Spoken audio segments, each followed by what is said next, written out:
podcast Juice. My name is Michael Dean. Joining me today, as you see, Mr. with the, was that a yellow thing? Yellow, yeah, situation. Yeah, you got the little gold. I see the youngster with that. The locks popped. Yellow. Okay. You dig? But no.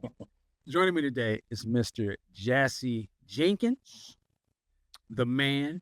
I would say the very first time I went on a tour of That's right. it was this man right here was the tour guy. That was Piano on a Mic weekend many moons ago.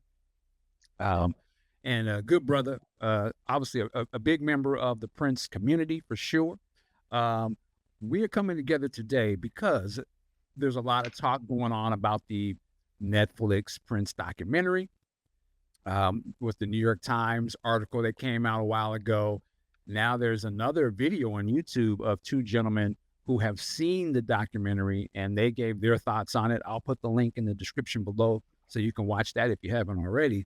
But, you know, this is an opportunity. I would love to hear your opinion, Jesse, as somebody who has worked for Prince, known him. Another thing too, you know, a younger Prince fan as well. So I would just love, you know, what is your thoughts on, you know, some of this controversy about the release or non-release of this? That's what's so funny, right? Yeah, right. Like, so yeah, man, the floor is yours. But if you could give the people a little context to your relationship, you know, with Prince and everything. So essentially, Prince found me on YouTube. I used to make Prince reviews, album discussions. I would talk about some Prince news that was happening. He found me on YouTube, Dr. Funkenberry. Everyone knows Jeremiah reached out. I was like, yo, Prince is watching your videos. You might hear from him. Lo and behold, I heard from him, met him at South by Southwest. And from there on, the relationship sort of developed. And I was a tour guide at Paisley Park. And I also had conversations with Prince about how he wanted his music to be distributed. Late 2016, January 2016, around the same time I did the tour with you, that's when we had that conversation. So that was my primary intro into Prince. Like, he saw some of my videos and kind of was a mentor to me in a way. And reading that New York Times article and also watching a video of those two brothers talking about what it was like to see this Prince documentary, it had me in my feelings a bit. I'm like, oh man, like I wasn't expecting to be drawn back into just the life and the complexity, but the transparency. I think that a lot of folks, you know, when listening to Prince, which I listen to Prince a lot still, it's like he's talking about all that stuff in his music. And it just put me in a space where I think a lot of us, like Prince said something when he won an award in 2006, the Webby Award, everything you think is true. And, you know, I always was perplexed by that statement, like, listen, man, everything you think is true. But what I think it really means is that Prince generally gave us the narrative when he was here. He told us what the narrative was. And we believed the narrative because it was his narrative. And we understood when he gave a message, there were things he said intentionally. He wasn't saying nothing out of the pocket. Like, he knew what was going to get people to talk. And so I'm of the opinion that Prince can be canceled, you know, just due to the fact that what Prince has already said about his life is pretty transparent. And I don't think we should have this idol worship for him or think that he didn't want to be seen as God. Prince worshiped God. He didn't see himself as God. He saw himself as a servant of God. So for folks to act as if he can't be criticized or analyzed even due to some actions of his life, that's when it starts to get a little like, what's going on, y'all? Like, Prince didn't want to be put on the pedestal. Like, he didn't want anyone to worship him or even defend him per se, because his work was that defense. And not that folks can't be passionate and clearly don't want, you know, rumors to spread that were wrong or demeaning to his character, but to act as if Prince was not aware of the things people were saying about him when he was here, or performing what he was performing when he was here. Like, Prince was very calculated. If anything, he was calculated. Like, one of the reasons my videos didn't come down is because I knew not to put any of his music in my videos. And I was respectful of his whole thing of not cursing, and I Mm. knew there were things that he wanted to be presented, and if you strayed away from that, you were going to be dealt with. I mean, it's just what it was. Uh, so yeah, that's some of my thoughts. But yeah, I think this conversation is just one of interest because I feel like Prince is often seen as this purple unicorn, and he's mystified, and his Mm. humanity is somehow forgotten about. Wanted to go back to something you said. I want to make sure I heard you correctly. Did you say Prince can be canceled or can't? That wasn't I clear. don't think he can be canceled. I got you. Okay. I don't think like I don't even really believe in cancel culture to be honest. And Prince is no longer here, so he can't be like no one can people can assume or try to. If anything, I think this documentary, if it comes out, which is interesting, we have all these songs in the vault that we know we'll never hear. Mhm. Probably the fate of this documentary too. We might not even get to see it. But if Wow. it is seen, I do think it would do more good. It would cause intrigue because Prince is one of those artists. I've heard some people say things like, "Oh, I wonder what will happen to the Prince estate if they're not releasing the music, or will the young people forget about Prince?" And I always find that to be ridiculous, to be honest. Like, how is anyone going to forget about like Prince is one of those artists that like when it clicks, like I remember when it clicked for me, I don't know what it was. It was just like, I gotta listen to all this dude's music. And he knew he wasn't for everybody. That's one thing I want to say. Like Prince is not for everybody. People are not gonna like all of what Prince presents because it's a lot. Like I remember just being a mentor to the students last year in the program with Mentor Newark, and that was one of the things you're like, oh my god, it's so much. Like he has a song that's 14 minutes. Like I'm not trying to listen to a 14-minute song. Like Sure. Prince was doing rehearsals. Prince was doing albums consistently, changing concepts. Like Mm. he wasn't making you comfortable, for the most part. So he's not for everybody, but for those that kind of get it or who is at least respectful of his craft, we understand that some of his decisions, you gonna dig it or you not gonna dig it. And Prince was always like, yo, if you like it, cool. If you don't, cool. Mm. It's not about what you like, right? I'm not interested in what you know, but what you're willing to learn. Interesting. And so I think, and this isn't again to say that people have criticism and they're going to. So just to speak on that for a bit, I don't think when people bring out criticisms, we should sway away from that or act as if he can't be called out for. I mean, I think even Prince looked at his life and realized, especially again at the end, you look at the pen and microphone, he was talking about some of that stuff. Um, Okay. so Well, what do you think? Why do you think people even have that thought of like he would be canceled? I guess, and it's a great question to ask you because you mentioned the students that you were mentoring. Can you tell us a little bit about what that was? And I assume they were people that were new to Prince, the right, they were women. all like 16 to 18, so they didn't really have any history of Prince besides this exhibit and their parents who listened to Prince, of course. Interesting. And that experience for me was just eye opening in that they didn't see Prince. I mean, a lot of the stuff that we like 3121 to them was like Britney Spears music. Wow. That's I know, which was like, whoa. But I Well, mean, if you contextualize the music, this, that, and the so third. now when you say that, what was there other Prince that they didn't see that way, or Yo, was this? yeah, they love, for instance, because this was around the time the Diamonds and Pearls re-release was out, so they loved their Alice Through the Looking Glass, Get Blue. I played for them. I started them out with instrumental music actually, so it wasn't Prince talking at all. It was just listening to the sound, and they really enjoyed Expectation, News, Madhouse. Like they thought that was good, and Ye- and some of them obviously didn't really get into it. Some of it thought it was just like corny, forgettable. But there were some folks that actually thought it was pretty amazing and that they were curious what made him intrigued to be so spiritual while presenting himself as a contradiction to that. Because when you look, because we were going through pictures of Prince throughout his career. And if you've seen pictures of Prince throughout his career, like if you don't know who he is, you're like, What is? wow, Yeah, whoa, okay, oh, I was whoa, what going to made him ask wear you. that? What did they think of the visually of like? Because it's They very thought he was like of course everyone's like, was he gay? And I think Prince, when you even think of that question, like you listen to the song Uptown, like it's like, are you gay? That's what people asking him, even He like was he saying that back knows, then. Yeah. right? So it's like, no, he was classified as gay, but he played with androgyny and all of these things, but they found him because they're like, but his music is so like serious and like Mm, spiritual and clearly on a yeah, higher level.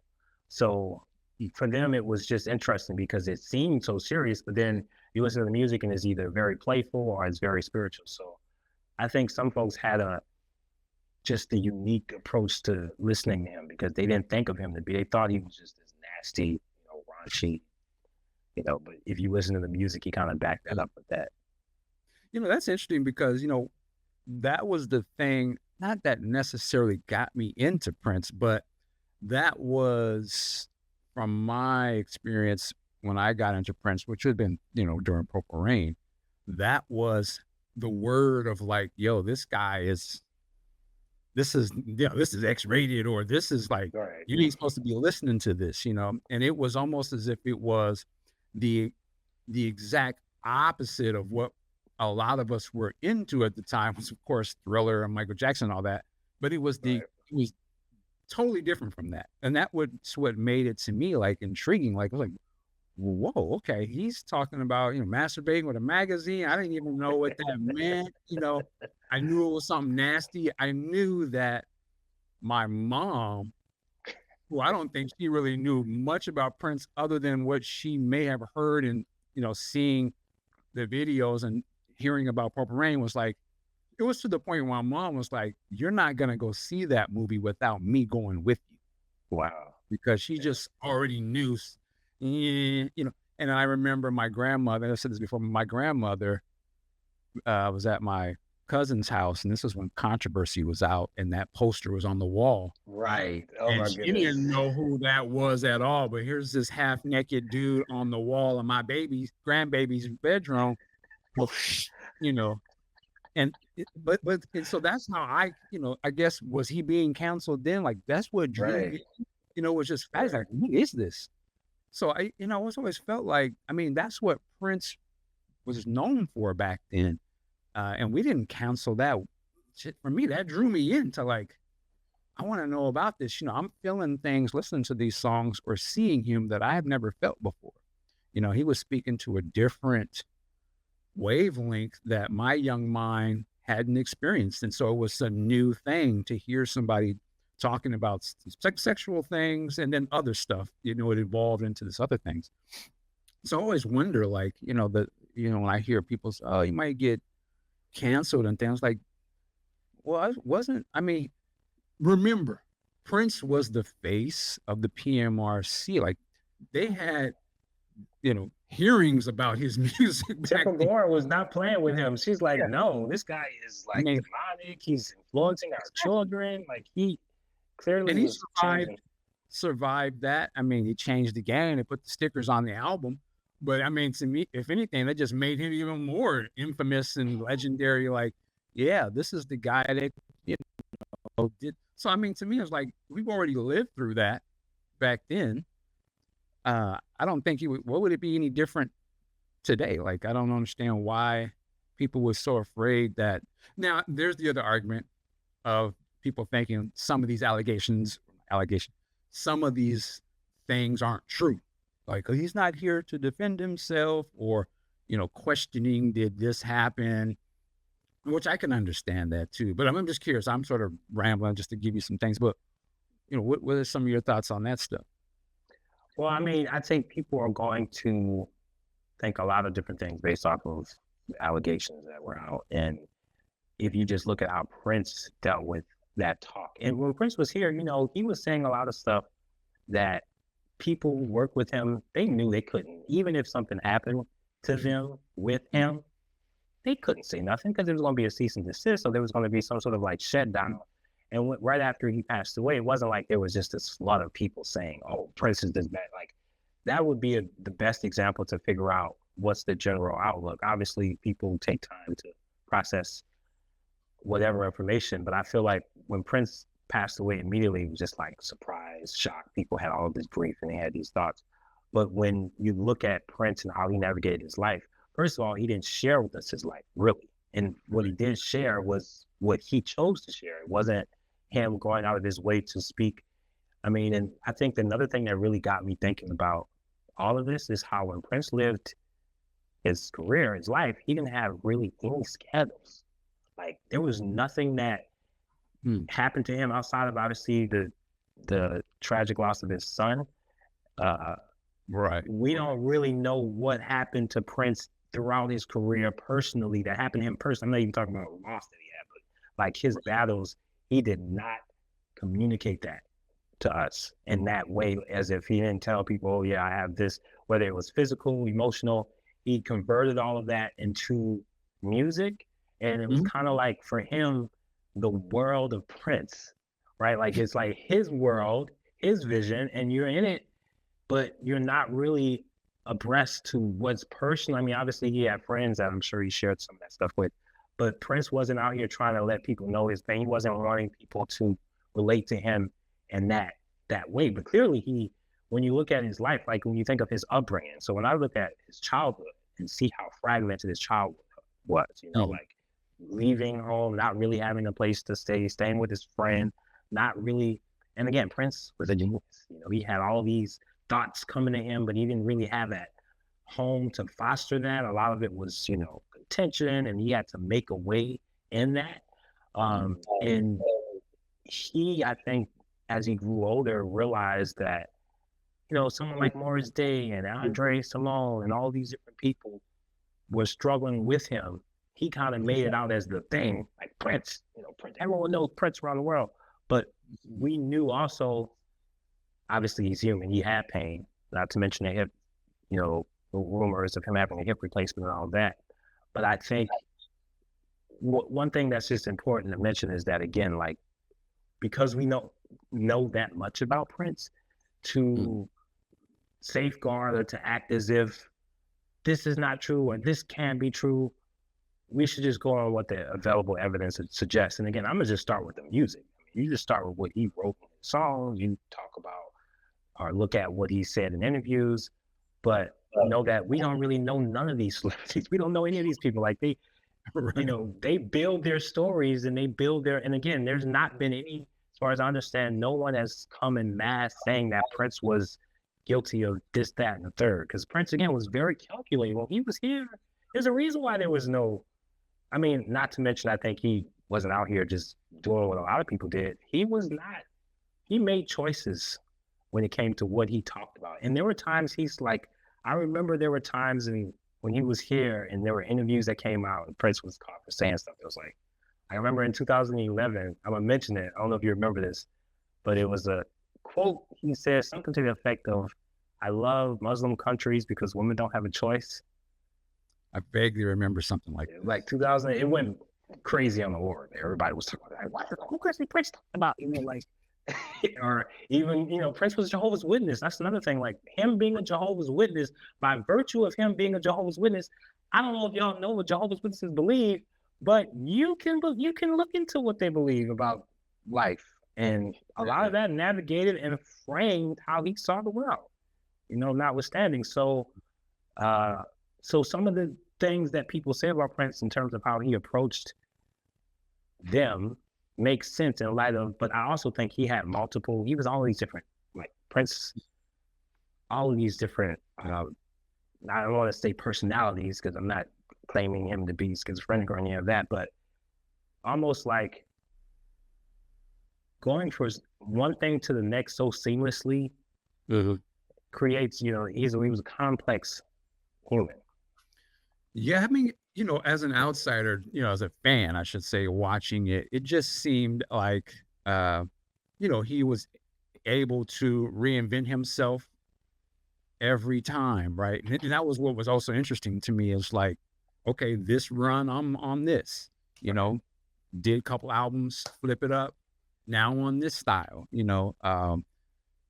okay, now I want to rebirth myself. I'm gonna love sexy, Right.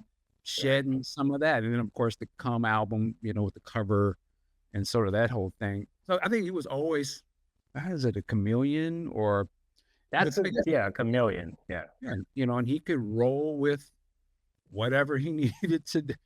Okay, I'm gonna be gangster glam now. You know what I'm saying? Well, I wanted to read this. It was an interview that Prince did with Musician Magazine from September of 1983. And I kind of vaguely remember reading some of this back in the day. This is on their website, and I'll put a link to this as well. But one of the things I thought was interesting, I'll read this. So, Musician Magazine, they say, are songs like Head and Sister serious or satiric? And here's Prince's answer to that. Say, Sister is serious. Head could be taken as satire. No one's laughing when I'm saying it, so I don't know. If people get enjoyment out of it and laugh, that's fine. All the stuff on the record is true experiences and things that have occurred around me and the way I feel about things. I wasn't laughing when I did it, so I don't suppose it was intended that way. Then he says, that's why I stopped doing interviews.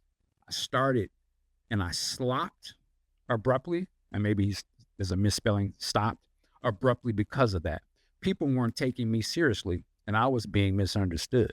Everything I said, they didn't believe anyway. They didn't believe my name. They didn't believe anything. I bring that up to say, and I think in that, but in that sort of review that those gentlemen did, one of the things they said in there, and it kind of threw me for a loop, is, yeah, song's sister was real. I was like, huh? And Yeah. for me, I will say I was sad, but again, I don't know if it's true what they said. When I had posted that on social media, somebody led me to this interview for his comments on that at the time back then. But for something like that, that's why I want to see the documentary. Right. Because if I can get additional information or context about the songs that he was performing, I mean, that's new to me. I've been a fan for a long time. And if that was true, I mean, I even now, I have went back since I saw that, and I'm listening to this record, and I'm like, man, was he actually on some real shit? And maybe it just kind of got misconstrued as, oh, he's just sort of being provocateur. Yeah, on purpose, but it ain't the real. But now, it makes me wonder, damn, is there some, like, maybe his shit was really was deep back then, and it was trying to put, in the same way a song like Papa, maybe that was on, maybe he was really saying some real shit. Like, yeah, I went through this, So to me, that makes it fascinating even more as a long time listener, where I'm like, let me go back and start listening and paying attention to some of these songs and choices that he's done over the years. Maybe there was more into it than I was ready to even accept or even want to think about, which is, sparks more conversation, but it just makes me think like, man, you know what? Yeah, he's not just up here singing and dancing all the time. You know what I'm saying? Yeah. It has to be something deeper for just the level of dedication. And again, there's a difference between being provocative versus, I'm going to bare my soul and try to, like, maybe he's a call to help, or it's like, I went through this too, so you don't have to, you know what I mean? Like, we're shared experience. And, some of his songs obviously resonate with people because we've been through a relationship like that, or this thing happened in my life, and I can relate to what he's saying. Well, let me misquote myself. I can't necessarily relate to Sister, but that is a topic. And I'm rambling, but another point of it is I'm a lot older now. So now I listen to these with a little more discernment and wisdom, hopefully, that I've acquired over the years. And it makes them like, man, that's fascinating. At the same time, I question sometimes, like, wow, he was really given some complex ideas and theories about things and experiences that I probably wasn't really ready to understand back then. I can speak to this now as an older person. There'd be no way that I would allow my kids to listen unless I'm listening with them and I can sort of explain, yeah, this is what this is and that type of thing. Um, so it's a it's a fascinating thing. I wish that this can come out, but at the same point, I do want everyone involved, and I mean the estate, his family, to feel comfortable that he's not being misrepresented, or I don't want them to feel like, hey, we have anxiety because we're fearful of this being taken the wrong way. I can totally understand that viewpoint. If this I was my, understand those concerns because I I'm mean, not if this right. was Yeah, your family member, you would probably be like, "But yeah, I know that's true, but do I really want that to be out there?" right. Um, you know, That's uh, the fine line between this whole conversation. Is like, even if these things are true, why is this going to be released by the official estate? Like that right. would not, bring any good fortune to his name. But again, I think it's also in the fact that when you like the song "Sister," yeah, when that was mentioned, I was like, man, because I remember even when people were saying when I first discovered that song, oh, he was just being a provocateur. He just was. I was like, well, did he ever say that? Or is that like he never actually made that claim? He performed it. I mean, and there are many songs that Prince performed throughout his whole career that it's like, why he really, I think one of the best examples of another song that he performed often is Bambi, which, back to something that was mentioned in the article with Wendy, when Prince, Joe's witness, he's like, you got to denounce your homosexuality. And you listen to a song like Bambi, which the song is basically about, hey, yeah, look, I know you with her, but it's better with the man. Like that's the whole idea of the song. And then he releases another song in 2013, The Bourgeoisie, similar message, but not as much on the nose, but kind of like, yeah, I saw you with another girl, and it's like, so I think there were definitely some real contradictions that he had surrounding just that. And I think ultimately Prince's lesson in his life, and I'm saying this from outside, I don't know his struggles, of course, but it seemed like to me his whole lesson was to relinquish control, because for all his life he had control. And the whole, since the beginning, signed as early as he was, he let anyone produce his albums. He produced his own, but then as he got older, he realized even with phase one, he gave Joshua Welton the honor and the privilege to produce his album. That was like unheard of. It's like, Yeah. what? What are you doing? And I think he understood doing that and also just, speaking more honestly about his life. It was like, okay, I can't hold on too long. No one can hold on for too long.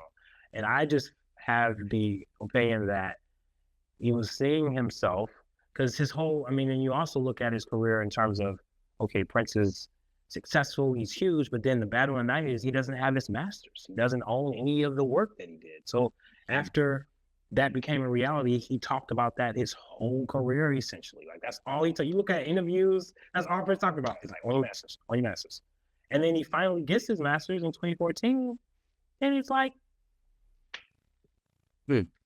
I mean, one would, I mean, I'm not suggesting that he was just like, okay, I got my masters, I'm done here. But it's like once those masters were gained, Mm. he was like, all right, I share my story. Hmm. Like there's it was kind of like the full moon situation where the phases, 8 phases to a lunar cycle. He's just like closing these chapters, and also I want to mention something that I always think about because it's the last thing that Prince essentially talked to me about. And it was when he gave me the box of CDs and he was sharing with me the notion of continuing and doing what you want to do, not relying on him to further anything because he had already done what he intended to do. And that the work that we're doing doesn't require his approval because it's been approved by the mere existence of us being here with him. It's approved. We don't need him to sign it off. We don't need him to, because at that time, people wanted obviously phase two to come out. It was coming out, but it was on limited terms. But I think ultimately, the peer-to-peer distribution method that he had was to remind folks we can share the music within each other. We don't need a label to do any of that. But the overarching message in that for me, because this was before I started to go on my journey and I had a project in New Zealand called Characters in the Wind. I was leaving Minneapolis for 3 months. I had no idea Prince was going to go to New Zealand either, you know, and perform. And I saw him there for the last time, but I told them there, I was like, I'm going to New Zealand for 3 months on a project. I'll be back. Hopefully, I still have my job. But again, that didn't happen, but I did get to see him that last time in New Zealand.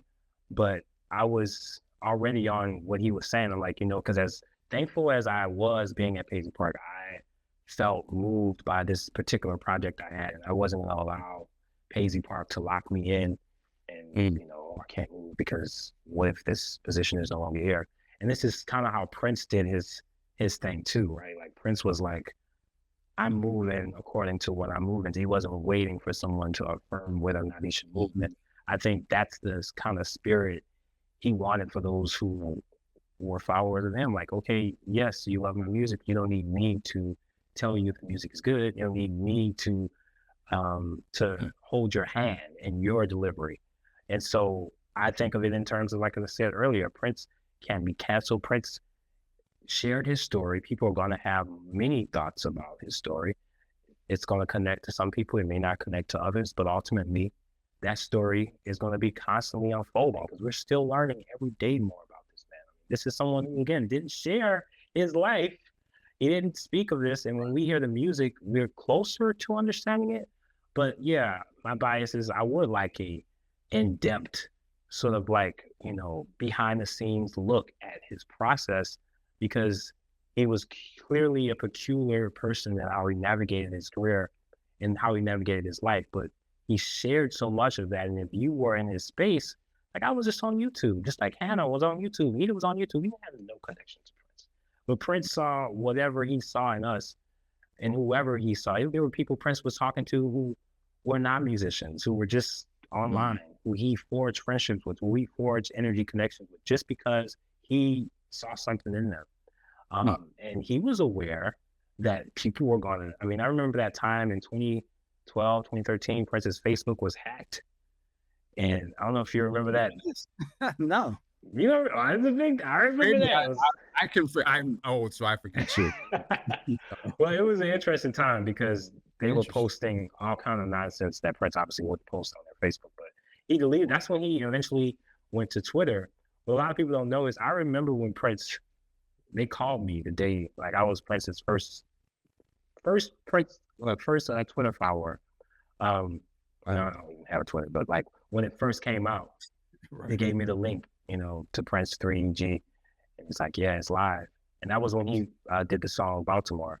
You know, I shared it on my website, like, oh, this is the song Baltimore. But that was like maybe 2 months after the Facebook had been hacked.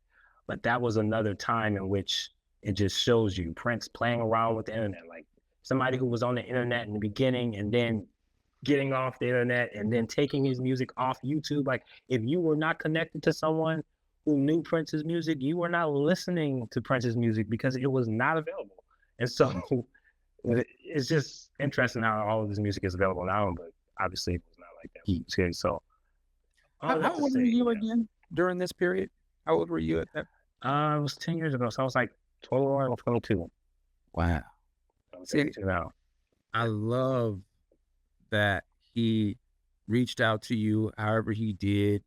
And like you said, became a mentor, brought you into the game. You was a young brother, man. That's like, I just think that's amazing. You know what I'm saying? Because you hear about Prince, obviously, the female proteges and different things, but there isn't too many male, particularly younger guys that he was able to, you know, he took under his wing. And like I said, I just love that about it, man. Like even at that part of his career to be able to see like, and it seemed like he was kind of moving in that direction of mentorship, giving people opportunities.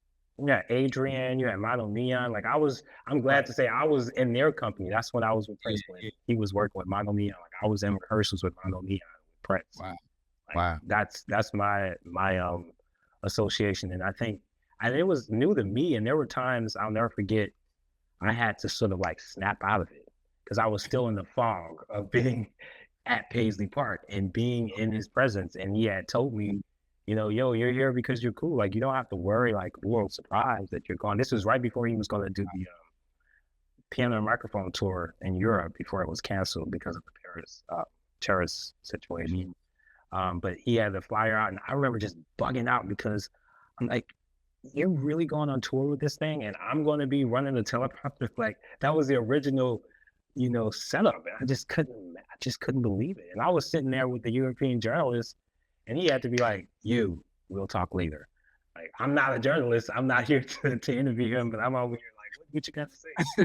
Um, but like that just reminder, like, yo, you're here because I want you to be here. You're not here because it's a surprise. Like, now walk in your role. And I remember that was one of the times that was the moment when it no longer became sort of like a fog and it became real for me, that Prince's vision, to what extent he was going to fulfill it. If you were there, you were supposed to be there. You know, and if you didn't want to be there, you didn't have to be there. That's the other side of it. It's not like he changed you to anything. That's what made me go on this whole journey with Characters of Win, because I knew if I wasn't going to go, then I'm changing myself. And Prince certainly wouldn't want that. Prince was all about doing what, you know, because he might not even have the same band in another 2 months, depending Right. on, you know, wherever his energy is. So Right. to follow in with that spirit of I'm doing what, you know, the spirit tells me. I'm not out here like trying to rely on his coattail or rely on his, Mm. you know, because again, Prince, before he left this planet, I'm just thinking back from way back home to the piano and microphone to all of his songs and the moments that he shared with us.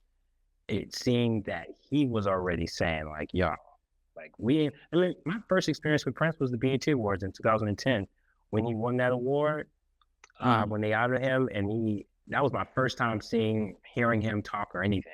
And Oh, well. and it was so shocking because he was basically like, y'all don't need to be like me. You know, I made mistakes. My old, you know, yeah, I was wild. Y'all don't have to be like that. But then he said, I have, you know, hope. I know that the future's in good hands. Like people like Janelle Monáe and other artists are doing their thing. I'm not too worried about what's going to happen in the future. And I think he was clearly aware that, all right, I have to pass the torch. I've laid the work. I've done what I need to do. And now it's up for others to do the work. And again, Prince's work speaks for itself. It really does. And it's going to constantly speak for itself. And so I'm just less, I mean, if the documentary comes out, cool. If it don't come out, we got enough music to still endeavor into. You know, I'm not like, I don't feel any kind of way about it not coming out. I understand the concerns one would have, you know, depending on the integrity of it and whether or not it's, you know, salacious. But I do think ultimately this is going to do if anything, it's going to help Prince. It's not going to harm his legacy because people are already curious about him, and documentaries, especially visual formations that are honest with other people sharing stories. Because this is somebody, again, we don't even, I, like I said, when I watched those guys talk about Prince, it just reminded me how complex and just like an enigma this man was. Like, we really knew very little. And what we Mhm. knew was just like, wow, I wonder the process. He didn't really share too much of that. But if Mhm. this is, and I think Ezra Elman did one of the best documentaries about OJ Simpson. That putting in context his chops as a director, forget what you think about OJ Simpson, the framework of his life and context of this country we're living in and just the institution and justice and all that. He did such a great job. I think he would do service to Prince. So, you know, I'm of the opinion that if, again, Prince can't be canceled. Nothing one can say could make one, because you either listen to Prince right now or you're not listening to Prince. Like, there are people who don't even listen to his music; they just listen to Purple Rain. They didn't even stop anything beyond that. So, Mhm. what's the harm? Yeah, I mean, unless he was committing crimes or something, which I don't think that he was, I don't really see, everything that I've heard, uh, is things that I've heard about normal people. Like, "Oh, you got in this with the female? Okay, yeah, I did that." You know, I grew up from that, or you was with this. Yeah, I mean, we've all done our shit. I guess the thing is, like you said, we never knew nothing about his life, so it sounds Like you just wouldn't expect that, I guess, because he's presented as this, Right. you know, magical thing or something. When in fact, no, he is a black man that then grew up in this America, coming out of the 50s and 60s in the Right. Midwest, and this is why it looks like that. That's the thing I want to learn from it. Like if a young person sees Prince, and we talked about earlier, and they're like, "Why does he look like that?" Like, I mean, he just obviously doesn't look like you're not gonna see somebody looking like Prince on a norm, Right. and there's a reason for that. It ain't just because he's being creative, in my opinion, you Right. know? The same way, like I know people say, "Why you compare to Michael?" Because that's the generation. But the same way when my daughter sees Michael Jackson, she's like, loves it, but she can't deny that he looks different during these different times, and she has no idea why he looks like that, and I don't want her to think that, "No, that's normally how black people look," and Right. no, it's not. There was a reason why Right. they had these androgynously, sort of appearances, and it wasn't just because that was the in thing, in my opinion. It was, look, he's not gonna be seen as threatening if he's presented this way, Right. as opposed to be presented this way. So, I'm with you for the most part. I definitely wanna see it. I can only hope it comes out, but I loved, like I said, you having a different experience and opinion on it and a different context because you was around Prince. You got to see somewhat of a real person. And I think it would be great for the next generation to be able to see, like, what did it take to be like that? You know, Right. maybe there's parts you want to mimic, and maybe there's parts that are lessons for you that he paid the price. So now we can go to the next level. Right. The same way the artists before him, you know, he obviously had learned from these are what these other artists went through back in the day. Y'all not gonna get me like that. I need my masters. I'm gonna be about my business. I'm gonna make sure that I'm this and that, or I want to have the control to do this. And that's something we can learn from Prince and the things not to do. Like, I don't, what I mean? Like, Right. I always wanted to ask you this last part. Uh, do you think that Prince's story is bigger than the fans, or should it be sort of gatekeeped?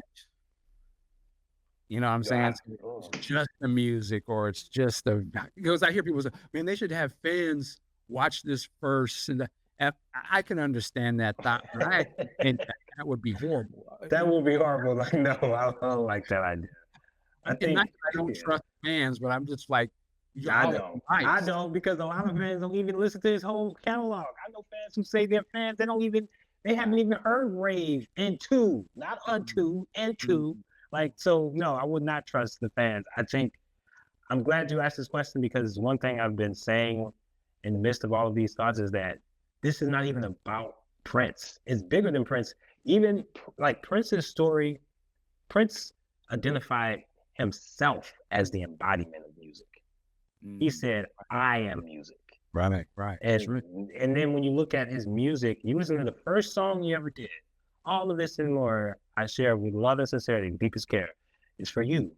And it's music and it's all of the sides of music that we might not even want to look at honestly, or the things that we're happy to look at, but it's all of the things. It's the ins and it's the outs. And I think and that's one of the things I told the students, like if you listen to Prince's music objectively, not to, get something out of it or to get what you think is coming out of it, just listen to the music. Mm. You can see that if there's one thing Prince was passionate. And that passion could lead you to a lot of sincere places. This led me to tears multiple times, led me to amazement, led me to introspection. But it's coming because when Prince performed, it was almost like he was channeling or communicating to Mm. his higher self, to God, to the whole process. And so I think his life and how he lived his life, the things that made the music, the personal things, his loss, his achievements, his identity, his perceptions of the world. Because there's a great quote where he mentions like, "We can debate my worldview forever," and you can because again, Prince had ideas that were like, "Dude, what are you like? But it makes, I mean, come on. This is somebody who had to build Paisley Park as an expression outlet for the music that was constantly flowing. That was part of the reasons he built a complex, to have immediate access to just like release the stuff coming out of them.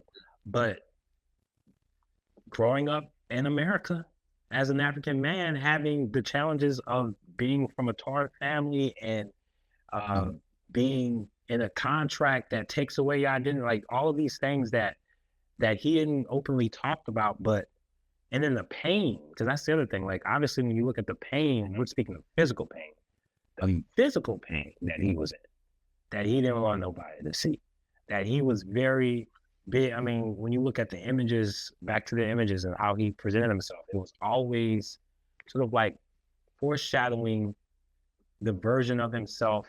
And I love what they did in Paisley Park, where they have that picture of him and Third Eye Girl, where it's like it's just him with the afro, and he's just like this. Like Prince didn't want you to take pictures of him, but he would have a picture of himself that you can take a picture of in front of him. So it's so like, it's a spin on like what you would just, it's not the conventional way, but nothing that he did was like the conventional way. It was always like kind of flipping it. So I don't think we could guard or say, no, the world shouldn't see this of Prince, or the world should only see this of Prince, because Prince also knew, this might get me into a little trouble because I know people have thoughts about whether or not Prince had a will. I don't think he had a will. And if he had a will, it probably wouldn't be anything we would have liked. It would have been probably, I think he probably would have had either Paisley Park would have been dedicated to a school of music, which obviously would be probably the best service, I think, for it. Or it could have been like his house in 2006, where it's like bulldozer. So Interesting. we don't know what his idea, like, because he was being as he was with music. This is the same person who at one time wanted to edit out the curse words. Like he was seriously like, I don't want the curse word. Like I will edit. Morris Hayes had to like, come on, Prince, like you hold on, man, like you gotta leave that in there. But if it was up to him and his discretion, and that's why, who knows what, it wouldn't likely be what we would have honored. So I kind of feel like, even though he said this in 2011, I think he was of the opinion, when I'm no longer here, somebody else will do what they'll do what they do. He's no longer here. He can't control the narrative. And writing it into a contract or a written statement where you say this, that, and the third should go to my music, I don't think he was willing to put that much authority into a future that he didn't. It was more so, to me, he maybe thought more freeing to just be like, I'm not writing anything. Like whatever happens, happens. Like, it'd be another contract, as you would probably. Right. But yeah. Wow. Yeah. I mean, I guess we will see how this thing plays out. I wanted to ask the last thing, just a quick thing. Are you in any communication or contact with the estate at all? Have they ever reached out to you or anything? I am not in any communication with the estate. So I've never, I haven't heard. I don't even know where I would, I guess Twitter, which I'm not on. So I guess that's the only way to, because Paisley, I did see, I know most of my Prince news because of people like yourself and D'Angela, for what you all share. And I saw that you posted that they're applying, or there's a lot of job opportunities. Right. Yeah. You already was there. You already did. Yeah. You did that already. I did that already. That's what's up. Man, Jesse, man, thank you for reaching out, man, and, blessing us with your perspective and insight into this. Definitely needed. And again, I know in the comments, there'll be a lot of comments. I'm curious to what people think. Everyone is entitled to their opinion on this. There's no everything you think is true. Remember. So man, yeah, I guess like I said, we're just gonna wait and see. I can only hope that something comes out. In the meantime, between time, I hope they can squeeze out some more music. I always feel like Prince was about this music. We already have a ton of music, but we know there's a lot sitting there as well. So it would be great if they could get back to that at some point, and hopefully that happens. But any last things you got for the people before we get out of here? the work, the work part one, the work part one is like phase one, phase two. Like obviously there are other works. Maybe we continue that in honor of just humanity. Like we got to do it. We got to pick up the mantle. If someone has to be willing to create the ripples in the lake, and hopefully that can be one of you all listening. All right, man. We mission accepted. Ladies and gentlemen, if you haven't already, please like and subscribe. Tell other fans about this. You see there's a link there for the Patreon. Well, we would love the support for that, but it's not necessary. But yeah, no. But with that said, work it like a job. We'll see you next time. Peace. Peace.